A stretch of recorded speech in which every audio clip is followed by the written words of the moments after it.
नमस्कार विद्यार्थी मित्रांनो, ओएससीच्या ऑनलाईन प्लॅटफॉर्ममध्ये आपलं स्वागत आहे। या व्हिडिओमध्ये आपण पाहणार आहोत 23 नोव्हेंबर 2025 रोजी जो महा TET पेपर क्रमांक 1 झाला होता। या पेपरमधील बालमानसशास्त्र व अध्यापनशास्त्र या विषयाच्या संदर्भाने जे 30 प्रश्न तुम्हाला विचारण्यात आले होते, या 30 प्रश्नांवर विश्लेषणात्मक चर्चा आपण या व्हिडिओच्या माध्यमातून करणार आहोत। या अगोदरही आपण आपल्या चॅनलवर 2013 पासून ते 2025 पर्यंत TETच्या सर्व विषयाचे व्हिडिओज बनवलेले आहेत। त्याचबरोबर आपलं जे ॲप आहे ओएसिस करियर पॉईंटचं ॲप, या ॲपमध्ये तुम्हाला सर्व ओल्ड पेपर पाहता येतील, सोडवता येतील ऑनलाईन पद्धतीने। त्याचबरोबर त्याचे व्हिडिओसुद्धा पाहता येतील। तुम्ही हे ॲप या व्हिडिओच्या डिस्क्रिप्शन बॉक्समध्ये जाऊन लिंकद्वारे डाउनलोड करू शकता किंवा प्ले स्टोअरमध्ये हे ॲप आपलं उपलब्ध आहे। डाउनलोड करून तुम्ही सर्व ओल्ड पेपर आणि सराव पेपर सोडवू शकता। तर अधिक वेळ न घेता 23 नोव्हेंबरला जो पेपर झाला होता त्या पेपरमधील मानसशास्त्राचे प्रश्न पाहूयात। प्रश्न आहे, संवेदनेला अर्थ लावला की त्याचे रूपांतर खालीलपैकी कोणत्या घटकामध्ये होते? अवबोध, संबोध, प्रतिमा आणि कल्पना। तर संवेदनेला अर्थ लावला की त्याचं रूपांतर अवबोधामध्ये होतं। म्हणजे डायरेक्ट तुम्हाला खाली जे 4 पर्याय दिले तर त्याच्या व्याख्याच माहीत पाहिजे। आता आपल्याला अवबोध म्हणजे माहिती आहे की जेव्हा आपल्या ज्ञानेंद्रियांना होणाऱ्या संवेदनेला मेंदू अर्थ लावतो, ठीक आहे, तर त्याला आपण अवबोध म्हणतो। अवबोधाचं सूत्रही माहिती आहे की संवेदना प्लस अर्थ बरोबर अवबोध, ठीक आहे। मग त्याच पद्धतीनं राहिलेले पर्याय जे आहेत या संकल्पनासुद्धा तुम्हाला माहीत पाहिजे। शक्य झालं तर तुम्ही त्या लिहून घ्या, कारण यावेळेस अवबोध विचारलं तर आपल्याला पुढच्या वेळेस प्रतिमा विचारतात, कल्पना विचारतात, संबोध विचारतात। आता यामध्ये संबोध म्हणजे काय? तर अनेक अवबोधातून जे समान गुणधर्म आपण वेगळे काढतो आणि त्यावरून एखादी सर्वसामान्य कल्पना तयार करतो, त्याला म्हणतो आपण संबोध। प्रतिमा म्हणजे काय? तर वस्तू समोर नसतानाही तिचं जे मानसिक चित्र आपल्या डोळ्यासमोर येतं त्याला आपण म्हणतो प्रतिमा।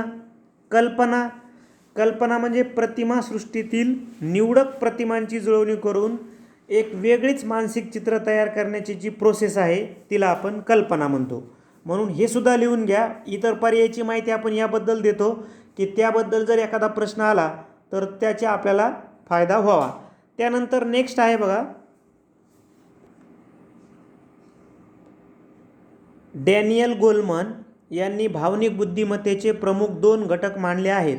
त्यातील व्यक्तिगत क्षमता या घटकामध्ये खालीलपैकी कोणत्या घटकाचा समावेश नाही? आता पूर्ण जर पाहिले तर आपण 5 घटक मानलेत डॅनियल गोलमन यांनी भावनिक बुद्धिमत्तेचे। एक म्हणजे अभिप्रेरणा, ज्याला आपण मोटिवेशन म्हणतो। दुसरा म्हणजे तदनुभूती, ज्याला आपण इम्पॅथी असं म्हणतो। आत्मपरिचय, सेल्फ अवेअरनेस, आत्मनियंत्रण, सेल्फ मॅनेजमेंट। आणि 5वा जो घटक आहे तो 5वा घटक आहे सामाजिक कौशल्य, ज्याला आपण सोशल स्किल म्हणतो, सामाजिक कौशल्य, ठीक आहे। हे 5 घटक आहेत। पण प्रश्न काय विचारला त्यांनी की भावनिक बुद्धिमत्तेचे 2 घटक मानलेत। एक व्यक्तिगत क्षमता, म्हणजे या 5 घटक 2 मुख्य घटकात कॅटेगरीज करायचे आहेत, व्यक्तिगत क्षमता, आणि दुसरा घटक आहे सामाजिक क्षमता, सामाजिक क्षमता। आणि मग तुम्हाला विचारले की कोणता घटक व्यक्तिगत क्षमतामध्ये येणार नाही। आता व्यक्तिगत क्षमतामध्ये कोणकोणते आहेत? मोटिवेशन व्यक्तिगत क्षमतामध्ये येते, त्याच्यानंतर सेल्फ अवेअरनेस व्यक्तिगत क्षमतामध्ये येतो, त्याच्यानंतर सेल्फ मॅनेजमेंट व्यक्तिगत क्षमतामध्ये येतं।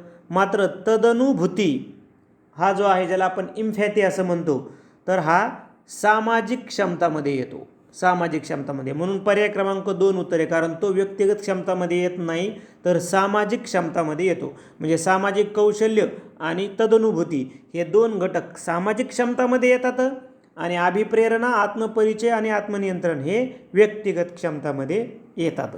त्यानंतर नेक्स्ट, परिकल्पना निर्मिती, समस्येची उकल होण्यासाठी या प्रतिमानांचा वापर केला जातो। आता इथं आपण काय केलं, आपल्या सोयीसाठी एक प्रतिमानावर आपण एक इमेजेस बनवून घेतली जेणेकरून आपल्याला थोडंसं लगेच त्याचं उत्तर क्लिअर व्हावं. काय म्हणतो ते की परिकल्पना निर्मिती आणि समस्येची उकल होण्यासाठी या प्रतिमानांचा वापर केला जातो. तर खालीलपैकी प्रशिक्षण प्रतिमानाचा वापर केला जातो. इथं बघा, इथं दिलेलं आहे तुम्हाला डायरेक्टच पृच्छा प्रशिक्षण प्रतिमान रिचर्ड सचमन यांनी मांडलं होतं. परिकल्पना निर्मिती व समस्या उकल करणे हे त्याचं हे त्याचं मुख्य काम आहे. ठीक आहे. तसं जर विचार केलं तर प्रतिमानांचं 4 गट आहेत. एक ज्ञान प्रक्रियाकरण प्रतिमान आहे, दुसरं व्यक्तिगत विकास प्रतिमान, तिसरं सामाजिक आंतरक्रिया प्रतिमान आणि चौथं वर्तन परिवर्तन प्रतिमान. आता बोधात्मक विकास प्रतिमान हे जे आहे हे ज्ञान प्रक्रियाकरण प्रतिमानच आहे. स्मरणशक्ती प्रतिमान हे सुद्धा ज्ञान प्रक्रियाकरण प्रतिमान आहे.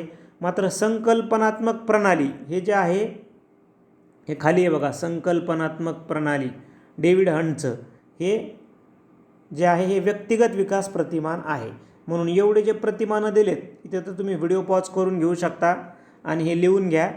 प्रतिमान कोणी मांडलं आणि मुख्य थीम काय हे पण लिहून घ्या. प्रतिमान कोणी मांडलं आणि त्याची मुख्य थीम काय आहे. त्यानंतर नेक्स्ट आहे मानवी भावना या सहज प्रवृत्तीतून निर्माण होतात असे मत कोणत्या मानसशास्त्रज्ञांनी व्यक्त केले आहे. तर मानवी भावना ह्या सहज प्रवृत्ती या शब्दावरूनच आपण उत्तर काढू शकलो असतो की मॅकडुगलनं काय केलेलं आहे, 14 सहज प्रवृत्ती सांगितलेल्या आहेत, 14 मूळ सहज प्रवृत्ती सांगितलेल्या आहेत. ठीक आहे. आणि अनेक सहज प्रवृत्तीशी एक भावना जोडलेली असते असंही तो पुढे बोलतो. पण आपल्याला मॅकडुगलच्या 14 मूळ सहज प्रवृत्ती म्हटलं कीच हे उत्तर तुम्ही काढू शकला असता, म्हणून पर्याय क्रमांक 1 हे आपल्या प्रश्नाचं उत्तर आहे. किंवा तुम्हाला माहीत पाहिजे होतं की जसं बघा जेम्स आणि लॅग हे शारीरिक सिद्धांत मांडतात, म्हणजे आधी शरीर बदल मग भावना. ड्रिव्हर व ब्राऊन हे शैक्षणिक मानसशास्त्राच्या म्हणजे वर्तनवादी येते, वर्तनाचा अभ्यास करतात. ब्रुनर हा बोधात्मक मानसशास्त्रात प्रसिद्ध आहे, शोधन अध्यापन पद्धती त्यानं मांडलेली आहे. म्हणजे तुम्ही फक्त एकाच गोष्टीवरून सहज प्रवृत्ती म्हटलं की आपल्याला मॅकडुगलच्या 14 सहज प्रवृत्ती आठवायला पाहिजेत. त्यानंतर एकच कसोटी एकाच परीक्षकाने वेगवेगळ्या वेळी तपासली तरी गुणामध्ये फरक पडत नाही, किंवा एकच कसोटी अनेक परीक्षकाने तपासूनही गुणात फरक पडत नाही. या विधानातून कसोटीचा कोणता निकष साध्य होतो.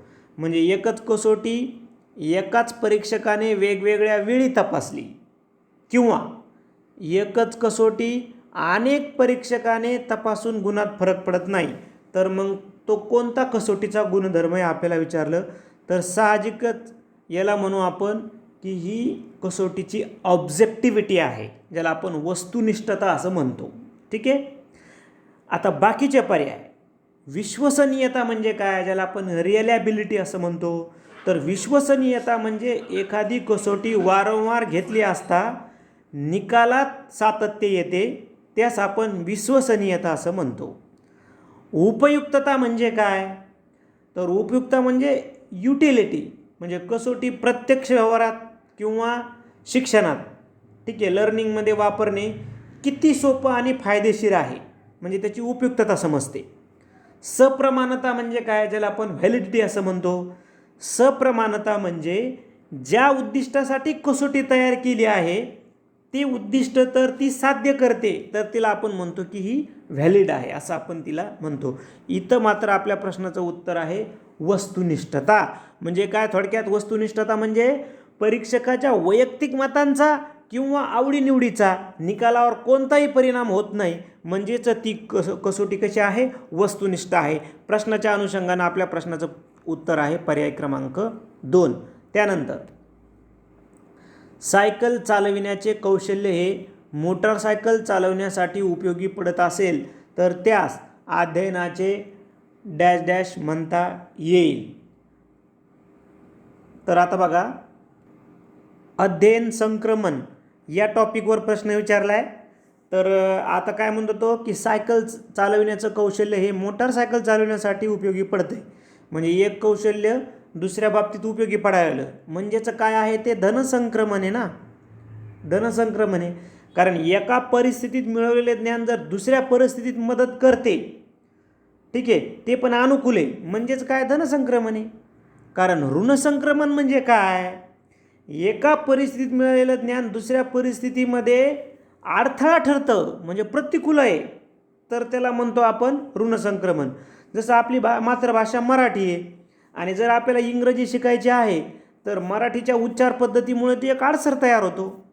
आता हे तटस्थ संक्रमण असं काही नाही, शून्य संक्रमण एक संक्रमणाचा प्रकार आहे. आता जेव्हा पहिल्या अध्ययनाचा दुसऱ्या अध्ययनावर कोणताही परिणाम होत नाही, ठीक आहे, म्हणजे पहिल्या परिस्थितीचा दुसऱ्या परिस्थितीमध्ये कुठलाही ना पॉझिटिव्ह परिणाम होतो ना निगेटिव्ह परिणाम होतो, तर त्याला म्हणतो आपण शून्य संक्रमण. उदाहरणार्थ मोटरसायकल शिकण्याचा आणि स्वयंपाक शिकण्याचा काही संबंध आहे का, मोटरसायकल येते म्हणून स्वयंपाक येतो हे शक्य आहे का, नाही, म्हणजे इथं शून्य संक्रमण आहे, हे आपल्याला कळलं पाहिजे. त्यानंतर शारीरिक प्रतिक्रियांचे व्यवस्थापन करण्यासाठी खालीलपैकी कोणत्या तंत्राचा वापर केला जात नाही म्हटलं या. शारीरिक प्रतिक्रियांचं व्यवस्थापन करायचं आहे तर कोणतं तंत्र वापरलं जात नाही, बघा, जैव प्रतिभरण. आता हे बायोफीडबॅक बरोबर आहे, हे वापरल्या जातं. कारण या तंत्रामध्ये व्यक्तीला तिच्या शरीरातील अनैच्छिक क्रिया नियंत्रित करायला शिकविलं जातं. उदाहरणार्थ हृदयाचे ठोकं, रक्तदाब यावर नियंत्रण मिळायला शिकवते जैव प्रतिभरण. मग शारीरिक प्रतिक्रियाचं व्यवस्थापन आहे का, हो आहे याच्यात. शिथिलीकरण प्रशिक्षण, ज्याला आपण रिलॅक्सेशन ट्रेनिंग म्हणू, तर ते शक्य आहे का, म्हणजे शारीरिक व्यवस्थापनामध्ये तर बरोबर आहे ना हे. म्हणजे तणाव कमी करण्यासाठी आपण स्नायूंना शिथिल करण्याचं व्यायाम शिकतो किंवा ध्यान शिकतो, तर एक प्रकारचं हे रिलॅक्सेशन ट्रेनिंगच आहे ना. म्हणजे हे पण शारीरिक प्रतिक्रियांचं व्यवस्थापन करण्यासाठी उपयुक्त आहे, पर्याय क्रमांक 2. त्यानंतर व्यसनांच्या आहारी जाणं. आता व्यसनांच्या आहारी गेल्यावर शारीरिक व्यवस्थापन होईल का, नाही, म्हणजे हेच रॉंग आहे. व्यायामानं होईल का, तर हो. याच्यातला फक्त तुम्हाला निगेटिव्ह काढायचा होता, कारण नको असलेला निवडायचा होता ना. म्हणजे व्यसनांच्या आहारी जाणं हे काही शारीरिक प्रक्रियांचं व्यवस्थापन करण्याचं तंत्र नाही, म्हणून पर्याय क्रमांक 3 हे तुम्ही उत्तर म्हणून निवडू शकला असता. त्यानंतर नेक्स्ट प्रश्न आहे, प्रत्येक व्यक्ती मेंदूच्या 2 अर्धगोलापैकी कोणत्या तरी एका अर्धगोलाचा जास्त वेळा वापर करतो.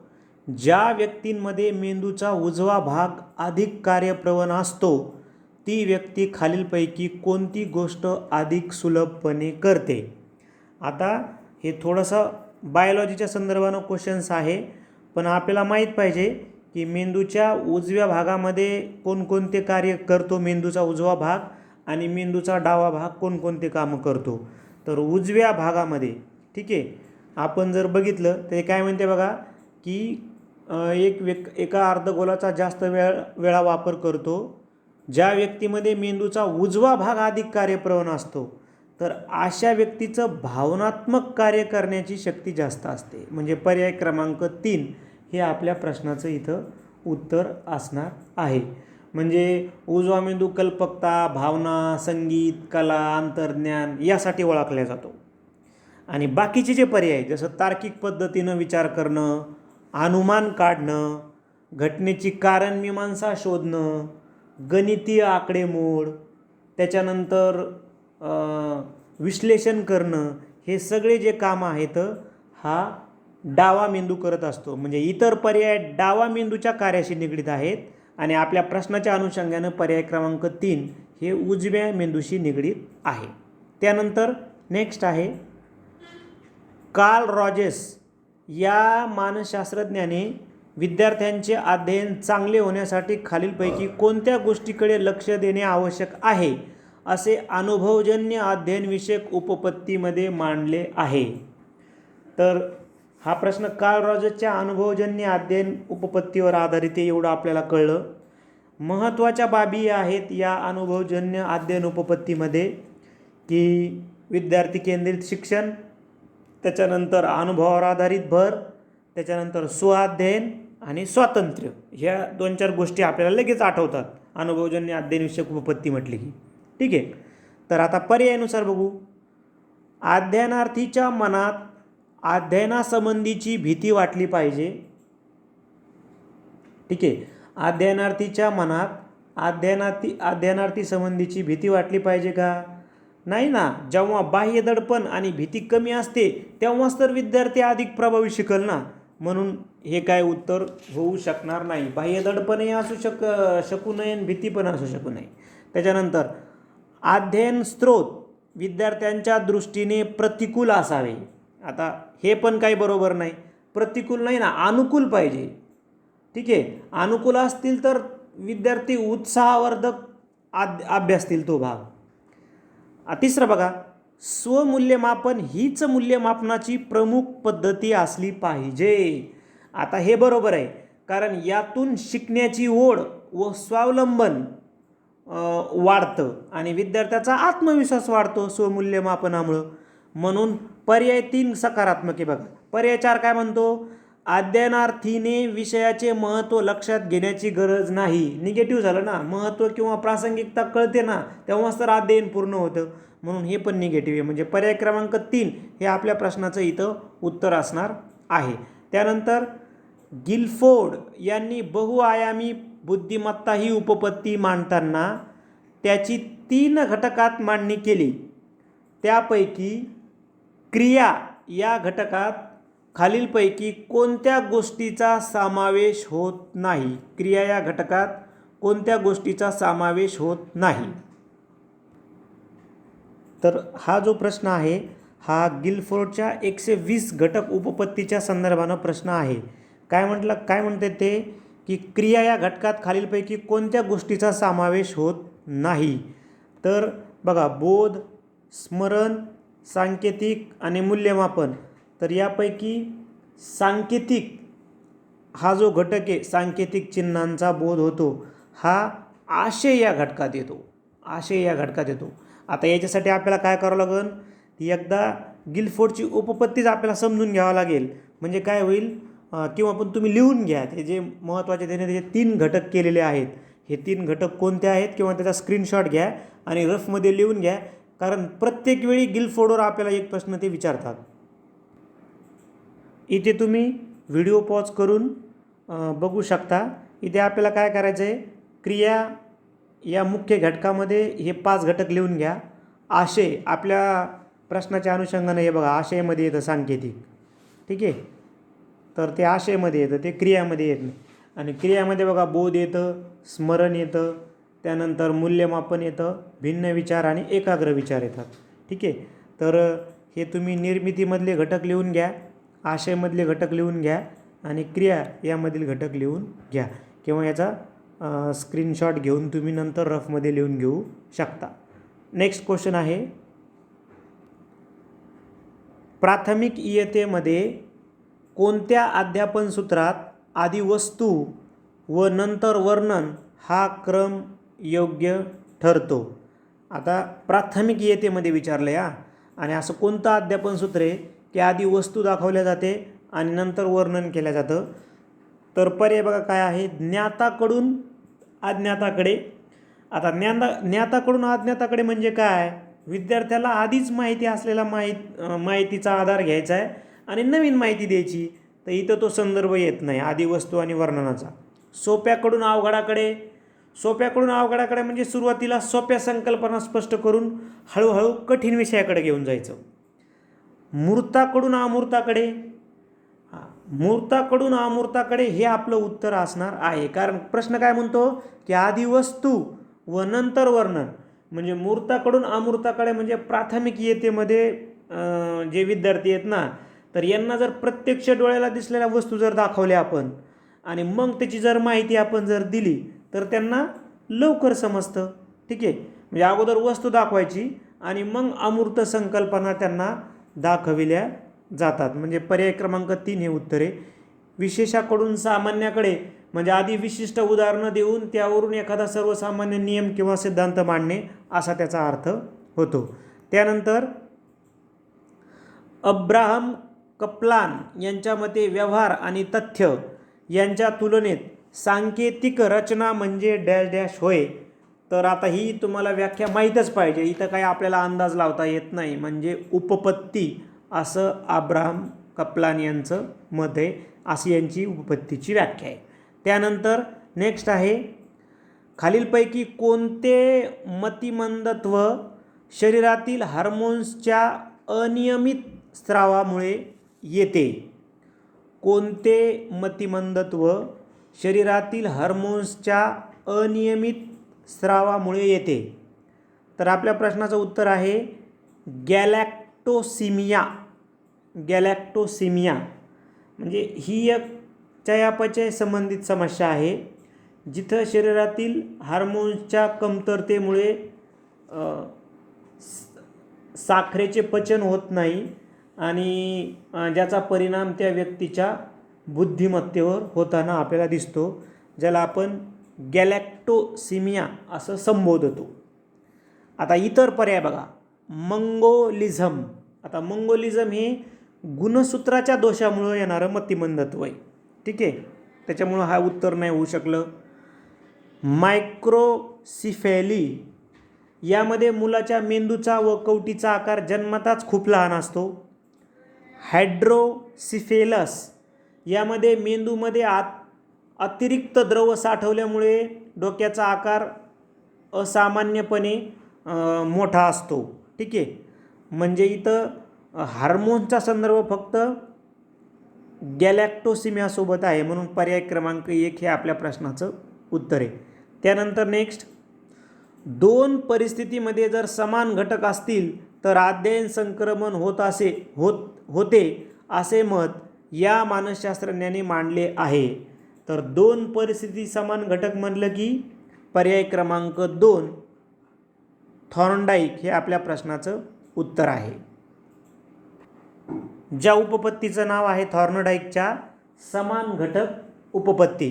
आता राहिलेल्या पर्यायामध्ये अध्ययन संक्रमणाची उपपत्ती आहेत का? तर हा म्हणजे 2 आहेत बघा. बॅगलेची उपपत्ती आपल्या सर्वांना माहीत आहे, ध्येयनिष्ठ अध्ययन उपपत्ती. म्हणजे एखादी कृती सहेतुक व ध्येयनिष्ठ असेल तर अध्ययन संक्रमणाचे मूल्य वाढते असं बॅगले म्हणतो.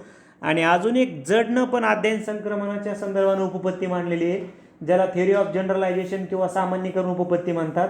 म्हणजे परिस्थितीचे विश्लेषण करून त्यामधील तत्त्व जर समजून घेतलं तर अध्ययन संक्रमण होतं असं जडनं पण सांगितलेलं आहे. इथं मात्र आपल्याला थॉर्नडाईकची समान घटक उपपत्ती आहे, कारण दोन परिस्थितीमध्ये जर समान घटक असतील तर अध्ययन संक्रमण होतं असं थॉर्नडाईकनं आपल्याला सांगितलेलं आहे. त्यानंतर नेक्स्ट आहे, प्रश्न आहे, कोणतीही गोष्ट जाणून घेण्यासाठी मनाने केलेली धडपड म्हणजे डॅश डॅश होय. बघा व्याख्या जवळपास आता ही तिसरी व्याख्या आपल्याला विचारलेली आहे. कोणतीही गोष्ट जाणून घेण्यासाठी मनाने केलेली धडपड म्हणजे अवधान, ठीक आहे. कारण बघा स्मरण म्हणजे काय, तर पूर्वी अनुभवलेली गोष्ट पुन्हा आठवणे. धारणा म्हणजे काय, तर शिकलेली माहिती मेंदूत साठवून ठेवण्याची प्रक्रिया. आणि संवेदना म्हणजे काय, ज्ञानेंद्रियामार्फत होणारा प्राथमिक अनुभव, ठीक आहे. त्यानंतर नेक्स्ट, ब्लूमच्या वर्गीकरण टॅक्सॉनॉमी शास्त्राच्या मते मूल्यमापनाच्या त्रिकोणाच्या शिरोबिंदूला हा घटक आहे. आता ब्लूमनं जे वर्गीकरण केलं ना, तर या वर्गीकरणाचा जो त्रिकोण मांडला त्यानं ब्लूमनं जो त्रिकोण मांडला तो आपल्याला पाठ आहे सर्वांना. कारण DEdला आणि BEd करत असताना ब्लूमचं हे जे वर्गीकरण आहे म्हणजे अध्ययन अनुभूती, त्यानंतर मूल्यमापनाची साधने आणि एज्युकेशनल ऑब्जेक्ट, त्याला काय म्हणू आपण उद्दिष्ट, याचा जो त्रिकोण आहे बघा, असा त्रिकोण सर्वांना माहीत आहे, म्हणजे पाठच असणार आहे तो, की तो वर सांगतो एज्युकेशनल ऑब्जेक्ट घ्या, म्हणजे इथं त्यानं उद्दिष्ट घेतलेले आहेत, ठीक आहे. त्याच्यानंतर इकडे तो सांगतो की अध्ययन अनुभूती घ्या, म्हणजे लर्निंग एक्सपिरियन्स, अध्ययन अनुभूती. आणि एका त्रिकोणाच्या कोणावर तो सांगतो की मूल्यमापनाची साधनं घ्या, इव्हॅल्युएशन टूल्स घ्या, ठीक आहे, मूल्यमापनाची साधनं. आता प्रश्न काय म्हणतो की ब्लूमच्या वर्गीकरण शास्त्राच्या मते मूल्यमापनाच्या त्रिकोणाच्या शिरोबिंदूला, तर त्रिकोणाच्या शिरोबिंदूला काय येतात? एज्युकेशनल ऑब्जेक्टिव्ह म्हणजेच उद्दिष्ट येतात, पर्याय क्रमांक 3. म्हणजे हा त्रिकोण जरी आठवला तरी आपला 1 मार्क पक्का होता. नेक्स्ट, स्मरणशक्तीच्या घटकांचा योग्य क्रम कोणता आहे? स्मरणशक्तीच्या घटकांचा योग्य क्रम ग्रहण, वहन, धारणा आणि प्रत्यावहन. आता वहन तर येणारच नाही, कारण हा स्मरणशक्तीचा मानसशास्त्रीय घटक नाही आहे ना. ठीक आहे, म्हणून तुम्ही हा प्रश्न कट करू शकला असता. ग्रहण, धारणा, प्रत्यावहन आणि प्रत्याभिज्ञान म्हणजे पर्याय क्रमांक 2 आपलं उत्तर बरोबर आहे. कारण ग्रहण म्हणजे काय? माहिती प्रथम मिळायला शिकतो आपण. धारणा म्हणजे काय? शिकलेली माहिती मेंदूमध्ये साठवून ठेवणे. प्रत्यावहन म्हणजे काय? साठवलेली माहिती गरजेनुसार पुन्हा आठवणे. आणि प्रत्याभिज्ञान म्हणजे काय? समोर असलेली गोष्ट पूर्वी अनुभवली आहे हे ओळखणं, त्याला म्हणतो आपण प्रत्याभिज्ञान. ठीक आहे, कारण वहन जिथं आलं ते तुम्ही सहज पद्धतीने कट करू शकते. तर स्मरण, आता तर स्मरणाचेच घटक दिलेले आहेत ना, म्हणून स्मरण पण आपण कट करू शकलो असतो आणि पर्याय क्रमांक 2 हे आपण निश्चित उत्तर काढू शकलो असतो. त्यानंतर नेक्स्ट आहे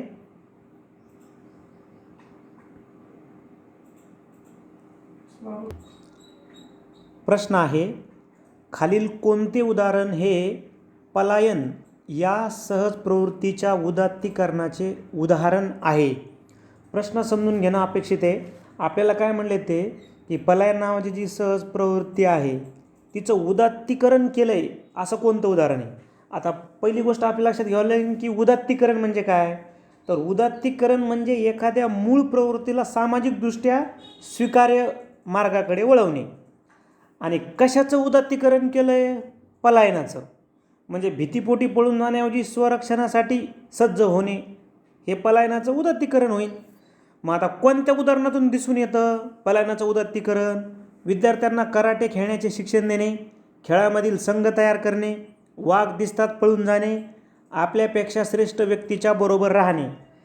तर पर्याय क्रमांक 1 विद्यार्थ्यांना कराटे खेळण्याचे शिक्षण देणे. आता इथं विरोधी एक उदाहरण आहे बघा, वाघ दिसतात पळून जाणे. हे जे आहे ना उदाहरण, आपल्याला वरकरणी पाहता की हे पलायनाचं उदाहरण आहे, वाघ दिसतात पळून जाणे. पण प्रश्नात काय म्हणले की पलायन प्रवृत्तीच्या उदात्तीकरण करायचं आहे, म्हणजे परत विरुद्ध झालं. वाघ दिसतात पळून जाणे म्हणजे पलायन, म्हणजे पलायन या सहज प्रवृत्तीचं थेट प्रदर्शन आहे उदाहरण, म्हणजे हे उत्तर नाही आहे आपलं. तर भीती मनातून दूर करून म्हणजे त्याला धैर्यानं तोंड देऊ शकतो. तर मग ते कशातून देईल? विद्यार्थ्यांना कराटे खेळण्याचे शिक्षण देणं, याच्यातून काय होईल? पलायनाचं उदात्तीकरण होईल. खेळामधील संघ तयार करणे हे युथचा किंवा सामाजिक प्रवृत्तीशी निगडीत आहे.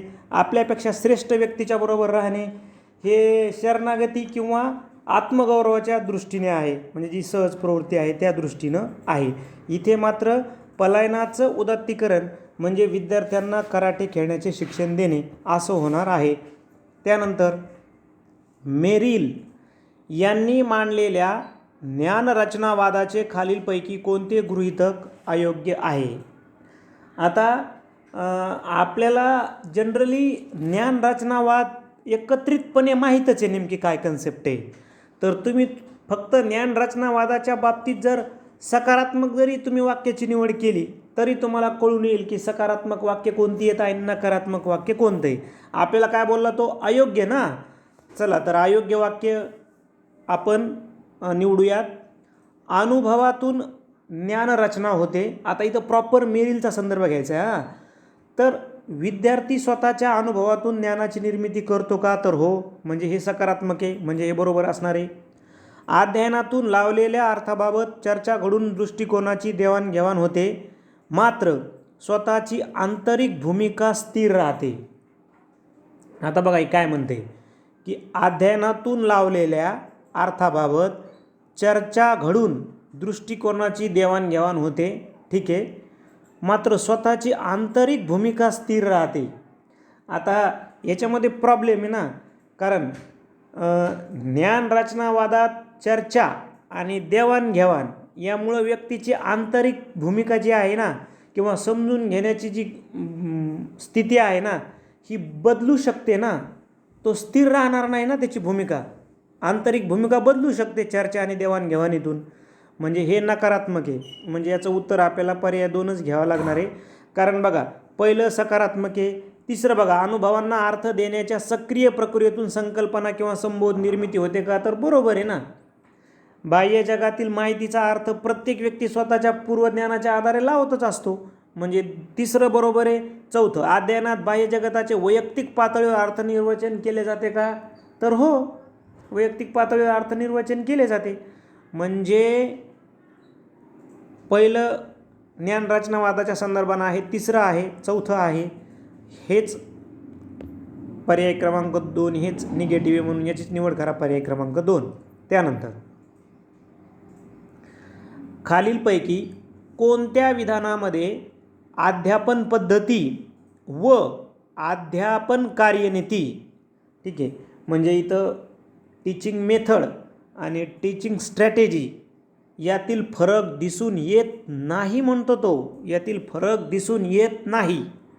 चला, कार्यनीती ही संकल्पना मिलिटरीमधून आलेली आहे, तर पद्धती ही संकल्पना अध्यापनशास्त्रातून आलेली आहे. बरोबर आहे हे, ठीक आहे, टेक्निकली बरोबर आहे. कारण लष्करी शास्त्रात कार्यनीती म्हणजे स्ट्रॅटेजीला खूप महत्त्व आहे आणि अध्यापनशास्त्रामध्ये पद्धतीला खूप महत्त्वाचं आहे. तर पहिलं बरोबर आहे. म्हणजे हे काही उत्तर नाही, आपल्याला नाही असं निवडायचं आहे. कार्यनीती अध्यापनशास्त्राला बघा, कार्यनीती अध्यापनाला शास्त्र मानते, तर पद्धती अध्यापनाला कला मानते. आता जनरली हे पण दुसरं विधानसुद्धा बरोबर येतं. कारण कार्यनीती नियोजित असते मिलिटरीमध्ये, ती शास्त्रीय दृष्टिकोनातून असते स्ट्रॅटेजी. तर टीचिंगमध्ये म्हणजे एक शिक्षक जो असतो ना, हा जो विषयाची मांडणी करतो ना, तर ती एक त्याच्याकडे एक टेक्निक्स असते, म्हणजे ती एक कला असते. त्याच्यामुळं हे पण बरोबर येतं. अपेक्षित वर्तन बदल व अध्ययन परिस्थिती यांचा संबंध कार्यनीतीशी येतो, तर आशय व सादरीकरण यांचा संबंध अध्यापन पद्धतीशी येतो. हे पण बरोबर आहे. अपेक्षित वर्तन बदल आणि अध्ययन परिस्थिती यांचा संबंध कार्यनीतीशी आहे. आणि आशय बघा, तुम्ही टीचिंगमध्ये आशय महत्त्वाचाच आहे ना, ठीक आहे, आशय आणि सादरीकरण टीचिंगमध्ये महत्त्वाचंच आहे, म्हणजे मेथॉडॉलॉजीमध्ये. म्हणजे तिसरं पण लॉजिकली बरोबर आहे. चौथं बघा, कार्यनीती ही स्थूल उपायांचा अंगीकार करते, तर पद्धती ही सूक्ष्म उपायांचा स्वीकार करते. तर आता इथं हे उलट आहे. कारण वास्तवतः कार्यनीती म्हणजे स्ट्रॅटेजी आहे ही सूक्ष्म आणि नियोजित असते, तर पद्धती जी असते म्हणजे मेथड जी असते, तर मेथड ही स्थूल स्वरूपाची असते. म्हणून हा फरक चुकलेला आहे पर्याय क्रमांक 4 मधील. खालीलपैकी कोणत्या आंतरक्रियांचा समावेश सांस्कृतिक आंतरक्रियामध्ये होत नाही म्हणतो परत तो शेवटी. चला, भारताचे नागरिक म्हणून राष्ट्रीय सण साजरे करतो. भारताचे नागरिक म्हणून राष्ट्रीय सण साजरे करतो म्हणजे इथं राजकीय सांस्कृतिक आहेच, म्हणजे इथं संस्कृतीचा संदर्भ आहेच. नाताळ, ईद अशा विविध धर्माच्या सणामध्ये उत्साहाने भाग घेतो. इथं पण धार्मिक सांस्कृतिक आंतरक्रिया आहेच. समाजात घडणाऱ्या घटनांचे विश्लेषण वैज्ञानिक दृष्टिकोनातून करतो. आता इथं जे आहे ना, हे वैज्ञानिक विश्लेषण ही बौद्धिक किंवा वैज्ञानिक आंतरक्रिया आहे, ती केवळ सांस्कृतिक परंपरेचा भाग नाही ना, म्हणून हे वेगळं आहे पर्याय. कारण आषाढी एकादशीला पंढरपूरला पायी चालत जातो, ही लोकसंस्कृती आली, प्रादेशिक संस्कृतीची आंतरक्रिया आली, म्हणजे हे पण बरोबर येतं. म्हणजे सांस्कृतिक आंतरक्रिया 4 मध्ये आहेत, 2 मध्ये आहेत, 1 मध्ये आहेत, पण इथं निव्वळ वैज्ञानिक दृष्टिकोन आहे, वैज्ञानिक विश्लेषण आहे, ठीक आहे. म्हणून पर्याय क्रमांक 3 इथं सांस्कृतिक आंतरक्रिया येणार नाही, पर्याय क्रमांक 3 बाकीच्यामध्ये येतील. तणावाच्या व्यवस्थापनासाठी आवश्यक वर्तन बदलामध्ये खालीलपैकी कोणते विधान अनुकूल नाही म्हणतंय. आता तणावाचं व्यवस्थापन करायचं आहे असं कोणतं विधान आहे की ते तणावाच्या व्यवस्थापनासाठी अनुकूल नाही. समतोल आहार घेणं गरजेचं आहे, म्हणजे हे बरोबर आहे ना, अनुकूल आहे ना. हे समतोल आहार घेणं गरजेचं आहे तणावाच्या व्यवस्थापनामध्ये. कामाचा प्राधान्यक्रम ठरविणे हे पण गरजेचं आहे, अनुकूल आहे. नकारात्मक दृष्टिकोन ठेवणे हे ऑलरेडीच निगेटिव्ह आहे. ठीक आहे, म्हणजे निगेटिव्ह पर्याय ताणतणावाचं व्यवस्थापन होणार नाही ना नकारात्मक दृष्टिकोन ठेवला तर. म्हणजे हेच आपलं उत्तर असणार आहे, कारण हे प्रतिकूल आहे. कामाचे व वेळेचे नियोजन करणे ताणतणावाच्या व्यवस्थापनासाठी आवश्यक आहे. मग आवश्यक कोण नाही, तर पर्याय क्रमांक 3.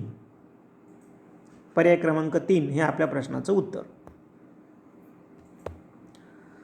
समस्येचे विश्लेषण करून ती सोडविण्याची योजना तयार करणे म्हणजे डॅश डॅश होय. समस्येचं विश्लेषण करून ती समस्या सोडवण्याची योजना, तर त्याला आपण विचार प्रक्रिया म्हणतो. विचार प्रक्रिया. अवबोध म्हणजे काय, तर संवेदनांना अर्थ प्राप्त होणे. कल्पना म्हणजे काय, तर प्रतिमा सृष्टीतील निवडक प्रतिमांची जुळवणी करून एक वेगळेच मानसिक चित्र तयार करण्याची प्रक्रिया. प्रतिमा म्हणजे काय, वस्तू समोर नसतानाही तिचे ते मानसिक चित्र आपल्या डोळ्यासमोर उभे राहते, त्यास आपण प्रतिमा म्हणतो. इथं व्याख्या विचारली आहे विचार प्रक्रियेची. आता जवळपास ही 4थी-5वी व्याख्या आहे, म्हणून आपल्याला ह्याच्या कन्सेप्ट आहेत, यांच्या व्याख्या पाहून जाणं गरजेचं आहे. त्यानंतर बघा, स्वतःमधील उणिवा झाकण्यासाठी अमित सिनेमातील हिरो हिरोईनचे स्वतःबरोबर काढलेले फोटो सर्वांना दाखवतो व ते मला नेहमी फोन करून त्यांच्या घरी बोलवितात असे सांगतो. हे कोणत्या संरक्षण यंत्रणेचे उदाहरण आहे? ठीक आहे, आता संरक्षण यंत्रणेवर पण दरवेळेस तुम्हाला प्रश्न विचारला जातो, तर हे तादात्म्य साधलं आहे त्यानं. पर्याय क्रमांक 2. आता बाकीचे पण इथं दिलेलं आहे बघा. बाकीच्या पर्यायामधील ज्या संरक्षण यंत्रणा आहेत ना, त्या पण आपण बघून घेऊ, कारण उत्तर तर तादात्म्य झालं. पण समर्थन म्हणजे काय, तर एखाद्या कृतीत आपली चूक झाली असता ती मान्य न करता इतरांना खऱ्या वाटतील अशा सबबी सांगणे, त्याला आपण समर्थन म्हणतो. म्हणजे उदाहरण कसं, जुबिनला गाडी घेणे परवडत नाही, तर तो म्हणतो की गाड्या पर्यावरणाची हानी करतात. म्हणजे ऑलरेडी त्याच्याकडे पैसा नाही, त्याला परवडत नाही, पण तो म्हणतो की गाड्या पर्यावरणाची हानी करतात. याला म्हणायचं समर्थन. प्रतिपूरण म्हणजे काय, एका क्षेत्रात यश मिळवता आले नाही तर दुसऱ्या क्षेत्रात यश मिळवून त्याची भरपाई करण्याचा प्रयत्न करणे. जसं की प्रतीकला पोलीस कॉन्स्टेबल व्हायचे होते, पण अपघात झाल्यामुळे त्याला अपंगत्व आल्याने त्याने सरळ सेवा भरती परीक्षा देऊन क्लर्कची नोकरी मिळवली. याला म्हणायचं प्रतिपूरण. आणि परागमन म्हणजे भूतकाळातील सुखद अनुभूतींना उजाळा देणे, याला आपण परागमन म्हणतो. म्हणजे जसं आजोबा वगैरे सांगतात ना वरिष्ठ, की आमच्या काळामध्ये 1 रुपयाला 2 वह्या मिळत, आमच्या काळामध्ये 1 रुपयाला 2 पेन मिळत, वगैरे वगैरे वगैरे. तर याला म्हणायचं परागमन. कारण आपलं उत्तर जरी तादात्म्य असलं तर संरक्षण यंत्रणेवर दरवेळेस प्रश्न आहे. म्हणून ज्या काही 10-15 संरक्षण यंत्रणा आहेत त्या तुम्ही एकदा बघून जा, नेमकं म्हणजे काय, आणि त्याचे उदाहरणंसुद्धा करून जा, कारण प्रत्येक वेळी संरक्षण यंत्रणा विचारलेलीच आहे. नेक्स्ट आहे, आसुबेल यांनी आशय, अध्यापक, विद्यार्थी, अभ्यासक्रम यासंबंधी विचार करून मांडलेल्या सिद्धांतामध्ये खालीलपैकी कोणत्या पायरीचा समावेश होत नाही? आता आपल्याला आसुबेलचं जे प्रगत संघटक मॉडेल आहे ना, तर हे प्रतिमान आपल्याला माहिती पाहिजे. ठीक आहे, ज्याच्यामध्ये अध्ययन उद्दिष्टला महत्त्व आहे, नवीन संकल्पनाच्या अध्ययनाला महत्त्व आहे, माहितीचे सादरीकरणाला महत्त्व आहे. परंतु हा जो पहिला पार आहे ना, विद्यार्थ्यांची मानसिक पूर्वतयारी करून घेणे, हे आसुबेलच्या प्रगत संघटक मॉडेलमध्ये येत नाही. तर हे येतं हार्वर्डच्या पंचपदीमध्ये. म्हणजे एकदम सुरुवातीला डी.एड. बी.एडच्या ज्यावेळेस आपण सराव पाठ शिकत होतो ना, त्यावेळेस आपल्याला हार्वर्डची पंचपदी शिकवल्या जायची. तर त्याच्यातली एक ही मुख्य पायरी आहे की विद्यार्थ्याची मानसिक पूर्वतयारी. ठीक आहे, ही आसुबेलच्या याच्यामध्ये, आसुबेलचे हे 2, 3 आणि 4 त्याच्या प्रतिमानाशी रिलेटेड आहेत. ठीक आहे, त्यानंतर नेक्स्ट आहे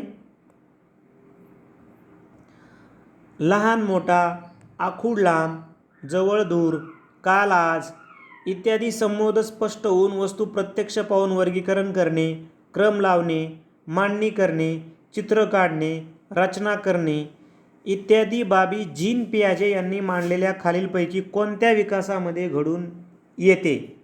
बघा, जीन पियाजेवर पण आपल्याला प्रत्येक वेळी त्यांनी प्रश्न विचारलेला आहे. आता एवढं सगळं क्रम लावणे, मांडणी करणे, चित्र काढणे, वर्गीकरण करणे हे लक्षात येतं आपल्याला की हे कशामध्ये येईल?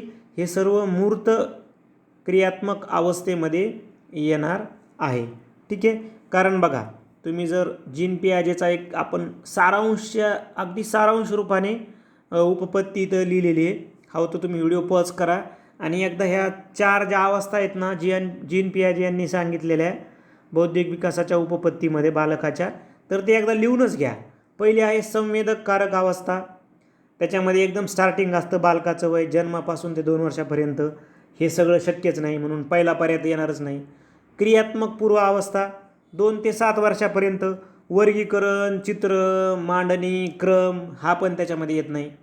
मूर्त क्रियात्मक अवस्था हे त्याच्यामध्ये येतं बघा. 7 ते 12 वर्षामध्ये येतं. कारण बघा, वर्गीकरण करणे, क्रम लावणे, संख्या वापरणे, आकार, लांबी, रुंदीच्या संकल्पना, मूर्त गोष्टीचा विचार करणे हे सगळं त्याच्यामध्ये आलेलं आहे आपल्या प्रश्नामध्ये. म्हणून पर्याय क्रमांक 3 जो आहे ना ते आपल्या प्रश्नाचं उत्तर आहे. हे आपल्या प्रश्नाचं उत्तर आहे. ठीक आहे. म्हणून हे एकदा तुम्ही व्हिडिओ पॉज करा आणि या पियाजेच्या 4 अवस्था, त्याची वैशिष्ट्य आणि त्याचा कालावधी एकदा लिहून घ्या. म्हणजे आपला एक प्रश्न कव्हर होईल. त्यानंतर एका वर्तुळाची त्रिज्या 7 सेंटीमीटर आहे तर त्या वर्तुळाचे क्षेत्रफळ किती? हा प्रश्न कोणत्या उद्दिष्टाशी निगडीत आहे? ठीक आहे. आपल्याला प्रश्न कोणत्या उद्दिष्टाशी निगडीत आहे असा प्रश्न त्यांनी विचारलेला आहे. आता बघा, आकलन तर आकलन नाही. जेव्हा विद्यार्थ्याला संकल्पना समजायला लागते आणि ते स्वतःच्या शब्दात सांगू शकतो तेव्हा त्याला आपण आकलन म्हणतो. ठीक आहे. तर इथं डायरेक्ट क्षेत्रफळ काढायचं आहे म्हणजे हे उपयोजन आहे बघा. म्हणजे शिकलेल्या ज्ञानाचा, म्हणजे त्यानं सूत्र शिकलं आहे ना, त्याचा नवीन परिस्थितीत किंवा गणित सोडवण्यासाठी तो उपयोग करायला, म्हणून हे उपयोजन आहे. कारण ज्ञान म्हणजे काय? एकदम त्याला काय म्हणतो आपण, एकदम पाठांतराचं नॉलेज. म्हणजे त्रिज्येची व्याख्या सांग किंवा वर्तुळाची व्याख्या सांग असं. आणि कौशल्य म्हणजे काय? तर मग कंपासामधून त्या कर्कटक किंवा कंपासाच्या सहाय्याने तो वर्तुळ काढ, हे झालं कौशल्य. कारण ते काढण्याचं कौशल्य आहे ना. ठीक आहे.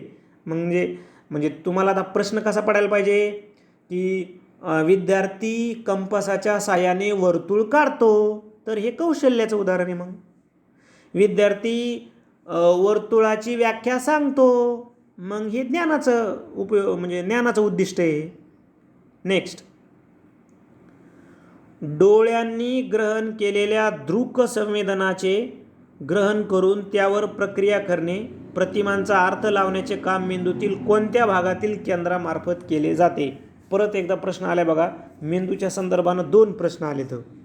ठीक आहे. एकदा प्रश्न परत एकदा वाचू. डोळ्यांनी ग्रहण केलेल्या दृक संवेदनांचे ग्रहण करून त्यावर प्रक्रिया करणे, प्रतिमांचा अर्थ लावण्याचे काम मेंदूतील कोणत्या भागातील केंद्रामार्फत केले जाते? तर तो आहे पार्श्व मस्तिष्क भाग. हा मेंदूच्या मागील बाजूस असतो. याचं मुख्य कार्य काय? पाहणे. म्हणजे दृष्टी हा पाहिलेल्या प्रतिमांचा अर्थ लावणे, पाहणे हा त्याचं काम आहे. म्हणून पर्याय क्रमांक 1 उत्तर आहे.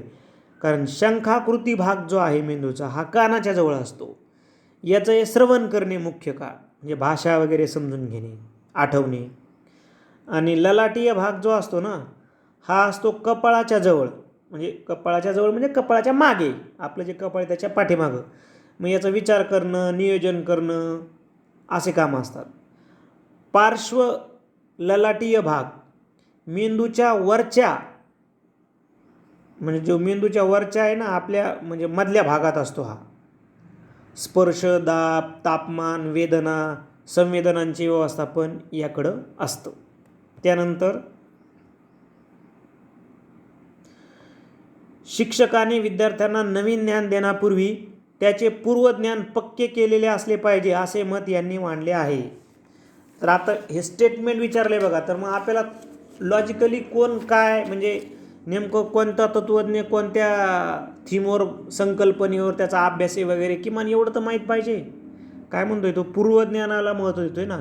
बघा वॅटसन म्हणलं की काय आठवतं, वर्तन. म्हणजे वॅटसननं वर्तनवादाचे जनकच म्हणतात वॅटसनला. बाह्य उद्दीपक आणि त्यास मिळणारा प्रतिसाद यावर वॅटसन काम करतो, म्हणजे हे उत्तर नाही, याने वर्तनवादी आहे. जीन पियाजे हा बोधात्मक विकासाची उपपत्ती मांडली. ब्रुनर हे आपल्या प्रश्नाचं उत्तर आहे, कारण शोधन अध्यापन पद्धती मांडली ना ब्रुनरनं. किंवा स्पायरल कॅरिक्युलम, सर्फिला अभ्यासक्रम. तर यामध्ये जुन्या ज्ञानावर नवीन ज्ञानाची इमारत उभी राहते असं तो म्हणतो ना, म्हणजेच त्याचंच मत आहे. पर्याय क्रमांक 3. आणि कोहलर तर मर्मदृष्टी सिद्धांत आपल्याला माहिती आहे, चिंपाजीवर प्रयोग करून शिकणे हा एक झटकन होणारी प्रक्रिया आहे असं त्यानं सिद्ध केलं होतं कोहलरनं मर्मदृष्टी सिद्धांतामध्ये. म्हणजे ब्रुनर हेच आपल्या प्रश्नाचं उत्तर आहे. त्यानंतर शेवटचं आहे, क्रमन्वित अध्ययन पद्धतीमध्ये एक एक विधान किंवा प्रश्न व त्याचे उत्तर याला तांत्रिक परिभाषेत चौकट म्हणतात. नवा भाग शिकविण्यासाठी विषय प्रतिपादनाची तयारी म्हणजे डॅश डॅश चौकटी होय. प्रश्न मोठा वाटतो, पण त्याला तुम्ही तोडा किंवा एकदा एकदम हळूवार त्याला वाचा. बघा क्रमन्वित अध्ययन पद्धतीमध्ये यावर आधारित प्रश्न आहे. क्रमन्वित अध्ययन पद्धतीमध्ये एक एक विधान किंवा प्रश्न त्याचे उत्तर याला तांत्रिक परिभाषेत चौकट म्हणतात. नवा भाग शिकण्यासाठी विषय प्रतिपादनाची तयारी म्हणजे डॅश डॅश चौकट.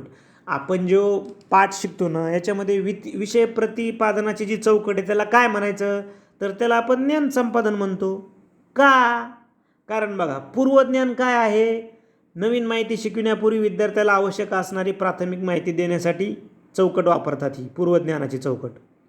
इथं तर विषय प्रतिपादन आहे ना, मग ज्ञान संपादनच असणार आहे. कारण उजळणी काय आहे, शिकलेला भाग किती समजला हे तपासण्याची चौकट आहे, म्हणजे हे उत्तर नाही. चाचणी काय आहे, हे पूर्ण उपघटक शिकून झाल्याच्या नंतर विद्यार्थ्याचं मूल्यमापन करण्यासाठीची चौकट आहे ही, म्हणजे हे बी उत्तर नाही. मग पर्यायानं उत्तर काय घ्यायचं, ज्ञानसंपादन चौकट. म्हणजे यामध्ये प्रत्येक नवीन घटक विषय किंवा माहिती मांडलेली असते, त्या चौकटीला ज्ञानसंपादन चौकट आपण म्हणू शकतो. अशा पद्धतीनं आपण मानसशास्त्राच्या 30 प्रश्नावर चर्चा केली. तुम्ही आपलं जे ओएसिस करिअर पॉईंटचं यूट्यूब चॅनल आहे तिथे जाऊन मागील झालेल्या TETचे सर्व विषयाचे स्वतंत्र व्हिडिओ बघू शकता.